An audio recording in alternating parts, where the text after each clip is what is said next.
अच्छा आई, आणि तुला माहिती आहे का तिकडे आम्हाला काय सिद्धू किती ते हा काय हिच्यासारखं भूतकाळातच रमायचंय तुला? हे असलं काही शिकू नकोस हं? आणि हे काय तुमचं फिरणं हे ते झालं ना आता सगळं, तेव्हा आता दिवाळी आली आहे, त्याची तयारी बघा. काय ग रेणुका, दिवाळीची सगळी तयारी झाली आहे काय?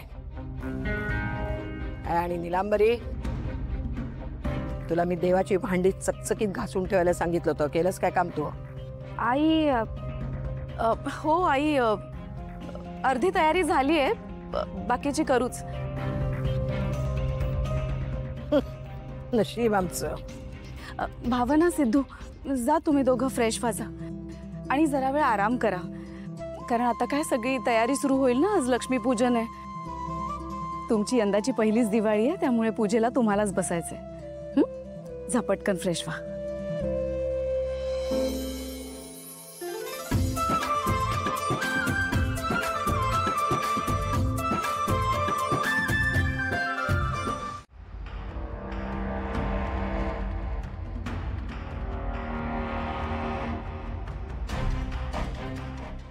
पप्पा,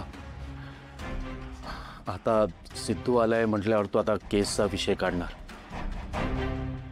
गुन्हेगाराला पोलिसांनी आत टाकलंय हे पण त्याला कळून चुकलंय.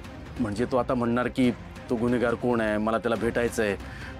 आपण त्याला अडवायला हवं पप्पा. म्हणूनच मला वाटत होतं की सिद्धूने इतक्यात हनीमूनवरून परत येऊ नये. आईने नेमका गोंधळ घातला. काय गरज होती सांग ना, काय गरज होती त्याला फोन करून सांगायची की गुन्हेगारांनी कबुली दिली म्हणून? पोरग फिरायला गेलाय तर फिरू द्यायचं.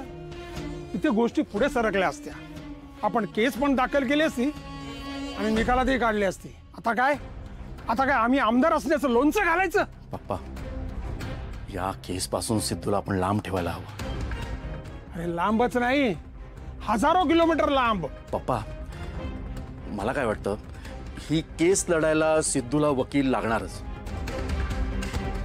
म्हणजे सिद्धू त्याचे कॉन्टॅक्ट्स वापरून वकील शोधणार, पण आपणच जर का त्याला एखादा वकील शोधून दिला तर? अरे आदिराज, सकाळी गुरांना आंबून खायला घातलं होतं की तुझी अक्कल डोकं ठिकाणार आहे का तुझं? अरे मी सिद्धूला केस पासून लांब ठेवायचा प्रयत्न करतोय आणि तू आपणच त्याला वकील द्यायची भाषा करतोयस. हो नाही पप्पा, तसं नाही. हे बघा, वकील जर का आपला असेल ना तर आपण सांगू तशी केस तो लढेल, तो आपल्या कंट्रोल मध्ये राहील ना. आणि आपण वकील शोधून देण्याकरता सिद्धूची मदत करतोय, त्यामुळे आपण त्याच्या बाजूने असं सिद्धूला वाटेल. म्हणजे सिद्धू आपला ऐकेल सुद्धा.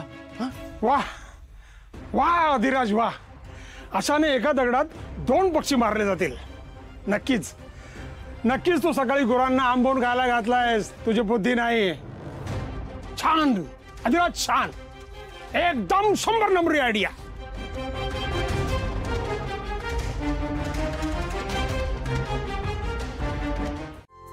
दोन चार सह्या घ्यायच्या आहेत, त्या मी घेतो पप्पा. चालेल. ऐका ना पप्पा, अहो आम्ही तिकडे होतो ना तेव्हा आजीचा आम्हाला कॉल आला होता. अरे घरदार विसरल्यासारखं तुम्ही दोघं निघून गेला, फोन सुद्धा केला नाही. मग ती काय करणार बिचारी? तसं नाही बोलत आहे मी, ते श्रीकांत इनामदारांच्या केस संदर्भात कॉल आला होता. आणि फक्त आजीने तर महेश सुरेशने सुद्धा मला त्या केस बद्दल सांगितलं होतं. काय म्हणे? अहो त्या केसचा जो गुन्हेगार आहे ना, तो स्वतः पोलीस स्टेशन मध्ये येऊन त्यांनी पोलिसांसमोर सरेंडर केलंय. आली ती बातमी माझ्या कानावर, पण त्याचं काय इकडे? नाही तसं नाही, म्हणजे आम्ही विचार करत होतो की मी आणि भावना मॅडम आज लक्ष्मीपूजन व्हायच्या आधी आम्ही पोलीस स्टेशनला जाऊन येतो आणि त्या गुन्हेगाराला भेटून तरी येतो एकदा.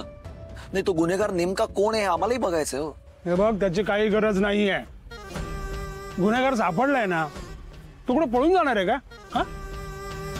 नाही तसं नाही काका, आम्ही फक्त तो गुन्हेगार कोण आहे ते बघून त्याच्याशी बोलून केसचं पुढे काय करायचं याचा विचार करणार आहोत. हो,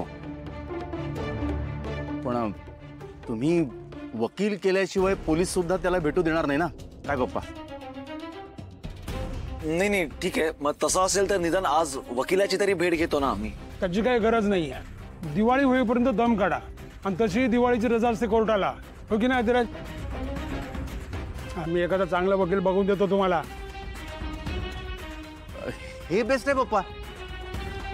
आणि पप्पानी जर का वकील शोधून दिला तर निकाल सुद्धा लवकरात लवकर लागेल. काय सिद्धू, भावना करेक्ट ना?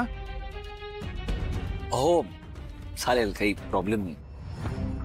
आणि पप्पा थँक्यू. ठीक आहे ठीक आहे, पण एक गोष्ट लक्षात ठेवा, हा आपला दिवाळी सण आहे ना, आनंदात पार पडू देत. हे खेळचं खुसपट आहे ना, मध्येच काढू नका, समजलं ना? तुम्ही म्हणाल तसं.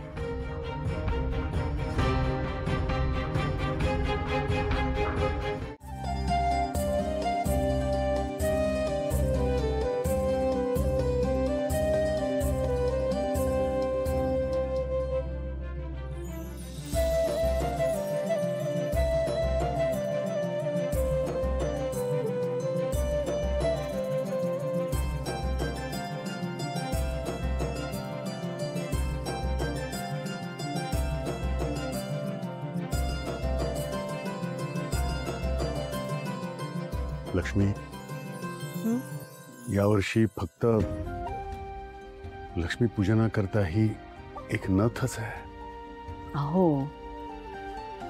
प्रतिकात्मक आहे ते, फक्त काही ठेवलं तरी चालतं. मनापासून पूजा करूया बस, बाकी काय. मी तुला एक शब्द देतो, पुढच्या लक्ष्मी पूजनापर्यंत तुझ्याकडे सोन्याचा एक तरी जड दागिना नक्की असेल.